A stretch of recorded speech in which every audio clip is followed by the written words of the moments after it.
반갑습니다. 김도찬입니다. 많은 사람들이 저에게 이제 가르침을 받기 위해서 찾아오고 있습니다. 며칠 전에는 이제 미국 LA에 사시는 한 여자분이 마사지 하시는 분인데 저에게 이제 직접 국제 전화를 주셔가지고 카카오톡으로 소통을 했습니다. 지금은 저희 제자가 되었고 저에게 글쓰기 수업을 받고 있습니다. 지금 또 굉장한 내면의 변화를 경험하고 있어요. 이분도 이제 여러 이제 영적인 체험을 하신 분입니다. 방금 일본에서 계시는 분이 저에게 또 이제 카톡을 주셨어요. 카톡 주신 이 부분은 저는 카페에도 공개를 할 거예요. 많은 분들이 이제 해외에서 연락을 주시고 계십니다. 제 유튜브 영상을 보시는 분들이 이제 우리나라에만 있는 게 아니니까요. 결국은 사람들이 이제 우울하고 무기력하고 힘들고 이런 부분들을 저의 도움을 받아서 좀 뭔가 결핍을 채우기 위해서인데 저는 이 말씀 드리고 싶어요. 우리는 두 가지 결핍을 채워야 됩니다. 하나는 경제적 풍요를 만들어야 되고요. 물질적인 부분 말하는 겁니다. 또 하나는 이제 영적인 풍요를 만들어야 돼요. 돈도 잘 벌고 내가 가지고 있는 달란트를 가지고 돈을 잘 벌고 그리고 이제 나를 이 세상에 보내신 영혼의 아버지 그 창조주에 대해서도 우리가 제대로 알고 그리고 사후세계와 영생에 대해서 눈을 떠야 된다는 이야기입니다. 이 두 가지를 균형을 잘 맞춰야지 우리가 이제 정말 그 후회 없는 삶을 살 수 있다는 것입니다. 돈만 따라가게 되면 결국은 이 돈을 잃게 되고 영성만 따라가게 되면은 계속 기도만 하고 죽으면 좋은 데 갈 건데 돈 다 필요 없다. 이런 말도 안 되는 삶을 살게 됩니다. 그럼 결국은 이제 둘 다 우울증, 공황장애를 겪게 된다. 마음의 질병을 겪게 된다는 말씀을 드리고 싶고요. 자, 여러분들에게 예수 그리스도에 대한 이야기를 한번 들려드리고 싶어요. 예수 그리스도께서는 이제 다른 행성에서, 외계 행성에서 오신 분입니다. 우리 이 지구라는 행성이 이제 인간들이 의식이 너무나 낮기 때문에 다른 행성들은 보통 이제 4차원, 5차원 이런 행성들이 대부분인데 우리 지구가 너무나 이제 낙후되어 있기 때문에 사람이 자꾸만 이제 이기적이고 싸우고 전쟁이 일어나고 질병이 생기고 평화롭지 못하고 이 부분을 이제 도움 주기 위해서 이제 다른 행성에서 파견되어 나온 그 선교사님이 이제 예수 그리스도 소도입니다. 예수 그리스도는 다른 외계 행성에서 우리 이 지구 행성으로 우리 의식 수준을 높여주기 위해 오신 선교사다. 그렇게 보시면 여러분들 좀 쉽게 이해하실 수 있을 것입니다. 예수께서는 이제 유대인이 가장 신성시했던 그 관습이죠. 그 관습의 틀을 다 깨트리신 분이 예수님입니다.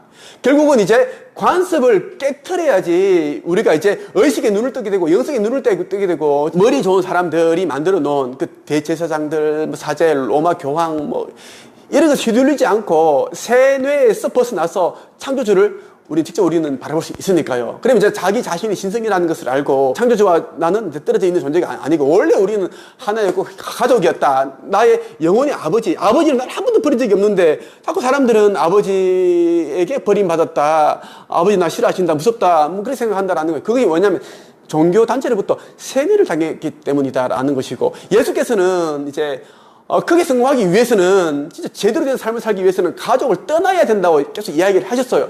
그에 대한 이제 여러분들 성경 말씀을 좀 읽어드리겠습니다. 오늘 여러분들에게 이제 부모와 자식이 원수가 되는 이유 그리고 이제 자식조차 부모를 떠나는 그런 이제 자식을 둔 부모의 특징에 대해서 말씀드리고 있습니다.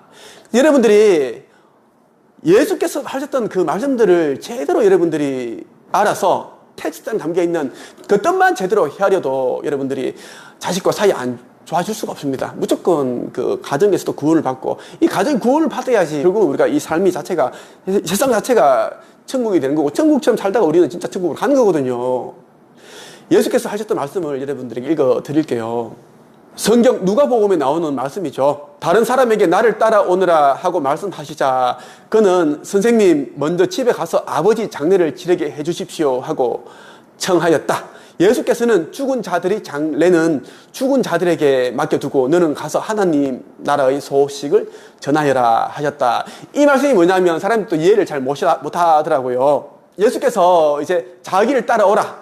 나와 함께 사람을 구하는 의식을 바꿔주는 내면 변화를 일으켜서 진짜 복음이 무엇인지 복음에 대한 그 이야기를 해주자라고 이제 해서 이제 날 따라오느라 했는데 예수의 말을 들은 이 사람은 아버지가 이제 돌아가셨나 봐요. 그래서 이제 아버지 장례를 치르고 따라가겠습니다 하는 거예요. 그렇게 예수께서는 정말 이분은 이제 최고의 이제 비유의 달인이시고 그 최고의 스승이시잖아요. 죽은 자들의 장면은 죽은 자들에게 맡겨라. 너는 하나님 나라의 복음을 전하라 얘기를 한 겁니다. 죽은 자들이 뭐냐면 남아있는 가족이 있겠죠. 형제들이 있겠죠. 그 사람들은 복음도 모르고 그 창조주도 모르고 어떻게 살아야 되는지를 모릅니다. 꿈도 없고 하고 싶은 일도 없고 그렇기 때문에 그 사람들이 심장이 뛰고 있지만 오히려 그 사람들이 죽은 자들이다라는 것입니다. 그 너희 아버지는 돌아가셨지. 그리고 너희 이제 형제 어머니도 내가 보기에는 성경에 나오는 그 하나님의 여호와의 뜻대로 살지 않는 자들이니 죽은 자들이다. 그들에게 맡기고 너는 너무나 귀한 시간이 주어졌으니까 나를 따르라. 그 이야기를 한 겁니다. 여기서 무엇을 봐야 되냐 하면 여러분들이 하고 싶은 일이 있으면 그 부모님의 눈치를 보지 마시고 형제 자매의 눈치를 보지 마십시오. 예수께서도 희망이 되는 일, 사람을 살리는 그 일을 하라고 하신 거예요. 누군가를 살리는 것보다는 오히려 자기 자신을 살리고 자기 자신을 구원하는 일이 저는 최고 가장 귀한 일이라고 생각을 합니다. 내 자신이 나를 구원하지 못한 상태에서 다른 사람을 구원할 수 있다? 절대로 구원하지 못합니다. 모든 힘은, 내적인 힘은 나 자신에서 이 내적인 잠재력에서 나오는 것이기 때문입니다. 또 이런 말씀도 있습니다. 또 한 사람은 선생님, 저는 선생님을 따르겠습니다. 그러나 먼저 집에 가서 식구들과 작별 인사를 나누게 해주십시오 하고 말하였다. 예수께서는 쟁기를 잡고 뒤를 자꾸 돌아다 보는 사람은 하느님 나라에 들어갈 자격이 없다고 말씀하셨다. 누가복음에 나오는 말씀입니다. 또 한 사람은 이제 예수가 나를 따르라 하니까 따르겠습니다 했는데 이제 식구들에게 왜 이제 집을 떠나야 되는지 스승을 따라가야 되는지에 대한 설명을 해주고 작별 인사를 하게 해달라 한 거예요. 자, 예수께서 딱 잘라 말했습니다. 그렇게 하면 안 돼. 쟁기를 잡고 논밭을 가는 자가 자꾸 뒤를 돌아보면 제대로 쟁기질을 할 수 없다라는 겁니다. 예수께서 말씀하시는 쟁기질은 무엇이냐면 사람의 의식을 변화시키는 일입니다. 세상을 변화시키기 위해서는 사람이 의식을 변화시켜야 되는데 식구들과 작별 인사를 하고 오겠다 이렇게 한다 보면 또 식구들이 붙잡고 안 놔줄 수가 있습니다. 왜 가려고 하느냐, 집이 지금 엉망인데 당신이 없으면 안 된다 뭐 그럴 게 아닙니까? 그러면 이제 이 사람은 자꾸 뒤를 돌아보게 된다라는 겁니다. 그럼 예수께서 하신 말씀처럼 이제 진짜 해야 할 일, 이 귀한 일을 못하게 된다라는 것입니다. 많은 사람들이 이제 가족 때문에, 형제 때문에 발목 잡혀가지고 자기가 하고 싶은 일이 있어도 못하는데 성경에서는 이걸 아주 적절하게 비유를 하신 거예요. 20대는 20대로서 해야 할 일이 있고 30대는 30대 해야 할 일이 있습니다. 40대, 40대 해야 할 일이 있는데 많은 분들이 이제 저를 찾아오셔가지고 상담을 받고 저와 이런저런 얘기를 나누면서 상처를 또 치유도 받는 경험을 하십니다. 그동안 자기가 이제 열심히 살았지만 인생이 안 달라지고 해놓은 성취물이 없는 거야. 직장 생활을 10년을 하고 책을 하루에 한 권씩 읽고 했는데 계속 직장 생활만 하고 있고 사람들 인정 못 받고 있고 또 미래를 생각해도 암담하고 불안하다라는 거예요. 직장 생활도 중요하지만 중요한 것은 본인의 인생입니다. 본인 인생을 챙기기 위해서는 본인이 이제 이 땅에 와서 꼭 하고 싶은 일들이 무엇인지를 생각을 하고 그리고 자신이 이제 가지고 있는 취약점, 단점, 뭐 컴플렉스, 상처 그러한 것이 무엇인지 또 한번 들여다보면은 자연히 이제 자기가 해야 할 일을 찾게 된다. 제가 그랬거든요. 저는 가장 이제 싫어했던 그 가난, 우리 부모님은 가난했기 때문에 저는 이제 제가 가난이라는 그 족쇄를 끄고 싶었습니다. 그래서 저는 독한 마음으로 창조주와 저를 믿고 꿈 하나만 믿고 달려왔습니다. 얼마나 많은 시련이 있는지 모릅니다. 제가 책 한 권 내기 위해서 5년 이상을 제가 500번 이상 출판사로부터 거절을 당했어요. 그것만 당했습니까? 어떤 출판사에 제가 사기를 당해가지고 1200만 원을 물려주기도 하고 별의별 일들이 다 있었습니다. 그렇게 하다 보니까 이제 제가 많은 상처를 받았는데 그 과정에서 단단해졌고 이제 글쓰기, 책쓰기, 출판하는 방법 뿐만 아니라 이제 책을 쓰고 브랜딩해서 이제 세상에 책이라는 결과물을 내놓고 책이라는 수단을 가지고 사람들에게 또 내가 알고 있는 지식과 정보, 경험을 다 나눠주면서 그 대가를 또 돈으로 받는 이런 1인 창업과 지식 창업과 무자본 창업을 할 수 있는 비법을 다 제가 또 알게 되었다라는 것입니다. 여러분들도 그렇게 살아야 한다. 그 말씀을 꼭 드리고 싶습니다. 말씀 중에 제가 안내 말씀 하나 드릴게요. 제가 여러분들에게 의식 성장과 영적인 그 진보를 위한 수업을 하나 만들었습니다. 김도사 의식 성장 수업입니다. 한 달에 4번 진행이 되고요. 계속 들으시면 됩니다. 이어서 가니까요. 매주 화요일 7시 반부터 9시 반까지 진행이 됩니다. 여기에는 의식 상승과 영혼의 진보에 도움이 되는 그런 책들을 제가 선정을 해서 제가 읽어드리면서 제 생각, 저의 그 깨달음, 지혜를 여러분들에게 들려드립니다. 그러면서 이제 내적인 변화에 도움되는 말씀도 여러분들에게 들려드리고 제가 어떻게 해서 이 자리까지 왔는지 저는 이런 상황에서 이렇게 헤쳐나왔고 기타 등등을 다 들려드릴 거예요. 그럼 여러분 자연스럽게 이제 그 용기가 생기고 꿈이 생기고 그리고 나도 부자가 되고 싶다. 그런 욕망이 이제 활활 불타는 경험을 하게 될 겁니다. 누가복음에 보면 또 이런 말씀이 나와요. 누구든지 나에게 올 때 자기 부모나 처자나 형제 자매나 심지어 자기 자신마저 미워하지 않으면 내 제자가 될 수 없다. 예수님의 제자가 된다는 것은 정말 영광스러운 일 아닙니까? 우리도 창조주의 아들이고 예수도 창조주의 아들이지만 우리가 똑같은 그런 존재입니다. 다만 이제 예수께서는 의식이 굉장히 이제 높으신 분입니다. 7차원에 계신 분이고 우리는 뭐 지금 뭐 3차원 이 정도의 의식이 지나지 않기 때문에 우리는 쳐다볼 수가 없는 정도죠. 7차원 의식을 가지게 되면 공기 중에 보이는 이런 많은 원자들이 있죠. 전자, 에너지들을 가지고 직접 이제 손에 응축시켜 가지고 물질화 만들 수 있고 황금 덩어리도 만들 수 있고 그리고 그 벽시가 있으면 벽시가 바로 이제 몇 초 만에 자라게 할 수도 있고 사과나무를 심었는데 몇 초 만에 사과나무가 다 자라가지고 사과가 열리게 있게 할 수 있는 그런 이제 능력을 또 발휘할 수도 있습니다. 그 정도의 경지에 계신 분이 예수 그리스도인데 이분께서 하신 말씀이 내 제자가 되려면 부모, 처자, 형제, 자매 다 버리고 와야 된다. 이 말이 뭐냐면 과거를 다 버리고 와라. 그 상처, 배신감, 미워했던 그런 정오, 원망했던 마음들을 가져오면 안 된다는 것입니다. 그래가지고 우리가 앞으로 갈 수 없어요. 그래서 부모, 형제에도 똑같은 겁니다. 우리의 과거를 다 알고 있습니다. 그래서 제가 아무리 제가 뭐 책을 300권 쓰고 작가 최초로 특허를 가지고 있는 사람은 저밖에 없습니다. 그리고 16권의 교과서에 글이 수록되어 있고 13년 만에 1200명의 일반적인 사람들, 초보 저자들을 작가로 만들었고 저는 책 한 권이라도 써본 사람들 저는 코칭을 하지 않습니다. 저는 아주 깨끗한 상태, 책을 읽지 않거나 이제 간절한 마음으로 찾아온 그런 초보들만 저는 가르칩니다. 그 사람들 1200명 제가 가르쳤고 미국 뉴욕에 가서 뉴저지 이런 데 가서 제가 또 특강도 하고 책 쓰기 관련해서 상담을 해주고 그렇게 제가 온 사람이 접니다. 그리고 제가 가지고 있는 그 달란트를 제가 개발을 해서 200억 자산가가 되었고 부동산만 해도 지금 수십 개를 가지고 있습니다. 그래서 사람들이 이제 저를 찾아오는데 제가 부모님에 대해서는 이제 존경하는 마음은 가지고 있되 부모님이 무조건 이제 뭐 이거 믿으라 이거 해라 한다고 해서 하지 말고 본인이 가고 싶은 길을 가라고 얘기를 합니다. 그게 정확해요. 부모님 가운데 크게 성공하신 분들 아무도 없더라고요. 다들 그냥 직장 생활을 하다가 이제 고만고만한 생활을 하시다가 은퇴하시고 아니면 다니던 직장 그만두고 집에 그냥 백수로 계시고 그런 분들이 이제 뭐 이렇게 살아라 저렇게 살아라 이런 여자 만나라 이런 남자 만나라 돈을 이렇게 쓰면 안 돼 그런 말할 자격이 없다고 저는 생각을 합니다. 돈도 크게 벌어본 사람이 그것도 기초부터 밑바닥부터 해본 사람에게 배워야지 돈이 원리라든지 사람을 또 잘 만날 수 있는 방법 어떤 사람을 피해야 되고 쎄해한 사람 있죠. 그런 사람도 피해야 된다. 뭐 다 해올 수 있는데 그거를 이제 이런 부모님들이 못 알려준다라는 것입니다. 그래서 이제 평범한 부모는 모르지만 성공한 부모들은 지키는 또 원칙들이 있습니다.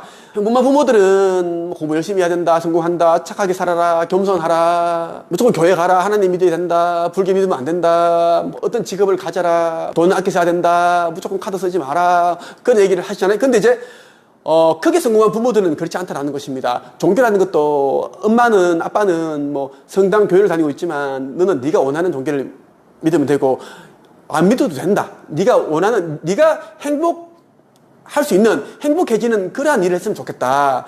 직업이라는 것도 우리가 뭐 종착역도 아니고 너가 자기 개발하는 데 있어서 이 직업을 가지면 정말 도움이 되겠다 하면은 이 직업을 가지고 아니면은 이제 다른 직업을 가져도 된다. 엄마 아빠는 이것밖에 못해서 이 일을 하고 있지만 너는 그러지 마라. 너는 이제 엄마 아빠처럼 살지 말고 최고의 삶을 살고 큰 인생을 살아라. 그렇게 얘기를 해준다라는 것입니다. 세상에 넘쳐나는 것이 돈이다.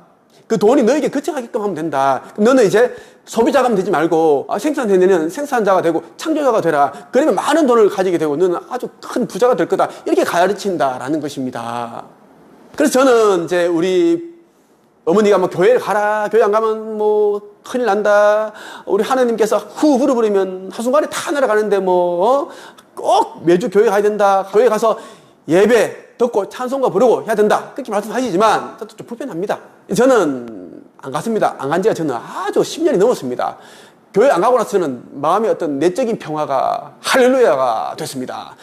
교회 갔으면 계속 불편한 마음, 말로 표현할 수 없는 마음, 교회 다니시는 분들한테, 저는 교회 다니니까 마음이 더 불편하네요. 교회 가기 싫어요. 그럼 저만 이상한 사람이 되는 거예요. 그래서 저는 싹 그 무리에서 빠져나왔습니다.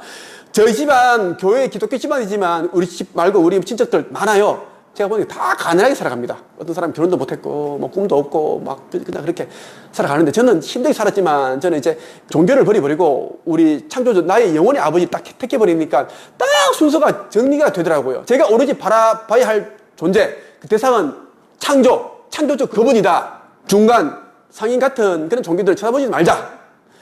교회, 성당, 절, 더 많은데, 쳐다보지 말자. 왜? 그는 이제 중간 상인들이니까, 중간 상인들이 항상 이제, 중간에서 많이 남겨 먹습니다. 남겨 먹고 또 사기치고 양념치고 막 그러잖아요. MSG 막 넣고 그런단 말이에요. 죽으면 하나님 안 믿으면 지옥 간다. 그리고 말도 안 되는 그런 MSG 저는 그런 자체가 저는 다 이제 초월을 했다라는 것입니다. 또 하나 더 볼게요. 마태복음에 이런 말씀이 나옵니다. 예수께서 아직 군중에게 말씀하고 계실 때에 예수의 어머니와 형제들이 밖에 와 서서 예수와 말씀을 나눌 기회를 찾고 있었다. 그래서 어떤 사람이 예수께 선생님의 어머님과 형제분들이 선생님과 이야기를 하시겠다고 밖에 서서 찾고 계십니다. 하고 알려드렸다. 예수께서는 말을 전해준 사람에게 누가 내 어머니이며 내 형제들이냐 하고 물으셨다. 그리고 제자들을 가리키시며 바로 이 사람들이 내 어머니이며 내 형제들이다. 이렇게 이야기를 하셨습니다. 대단하지 않으세요? 예수님의 어머니와 형제들이 찾아왔는데 수만 명의 군중들이 있고 그때는 예수께서 이제 병자를 고치고 있는데 보통 사람들은 인간적인 측면에서 본다면 막 쫓아가서 우리 어머니, 내 동생아 막 이렇게 알아야 될 거 아닙니까? 인사한다고 바쁠 텐데 예수께서는 딱 잘라서 말씀하셨습니다. 누가 내 어머님의 형제들이냐? 창조주의 원리대로 살아야지 나의 어머니며 형제들이다. 나와 함께 있는 이 제자들이야말로 나의 어머님의 형제들이다 라고 이야기를 했습니다. 이 말은 뭐냐면 예수님께서는 사람을 살리시는 의식 변화를 시켜주는 일을 하고 계신 분이잖아요. 아주 귀한 일입니다. 신성한 일이고 거룩한 일입니다. 교회에 가서 기도를 하고 예배를 드리고 이런 예수께서 하셨던 일과는 비교가 안 됩니다. 그 일을 하셨기 때문에 자기 제자들은 그런 일을 함께 하고 있기 때문에 아주 자기와 영적으로 아주 친밀한 그런 어머니이고 형제들이다라고 얘기를 하신 겁니다. 그래서 여러분들도 부모 형제들이 있더라도 제가 말하는 그 창조적 근원의 법칙 아래 그대로 사시는 분들이면 정말 여러분들이 막 진짜 좋아하고 사랑하고 그렇게 할 필요 있는데 이제 부모님 그렇게 안 사시면서 가난하게 사시고 잔소리만 하시고 어디 하나 꿈도 한번 잃어본 적이 없으시고 어떻게 하면 결혼할까 그런 고민하시는 부모님을 두고 있다면 여러분들은 좀 고민해봐야 됩니다. 여러분이 자신의 인생을 살아라고 얘기를 하고 싶고 그리고 자주 부모님과 안 만나는 게 좋습니다. 자주 만날수록 오히려 이제 그 부모 자식 간에 이제 사이가 틀어지고 인연이 이제 끊길 수도 있습니다. 많은 상처가 올 것이기 때문에 그래서 저는 예수께서 하셨던 말씀이 있어요. 마태복음에서 집안 식구가 바로 원수다. 집안 식구가 바로 원수다라는 거. 원수는 어디 있는 것이 아닙니다. 가장 가까이 있어요. 적은 내 안에 있다. 적은 나의 원수는 우리 집 안에 있다라는 거. 그래서 우리가 이제 이 가정이라는 이 테두리를 벗어날 수 있어야 된다라는 거.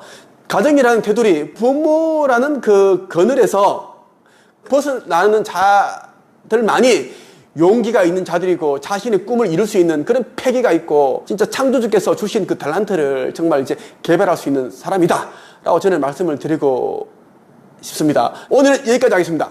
감사합니다.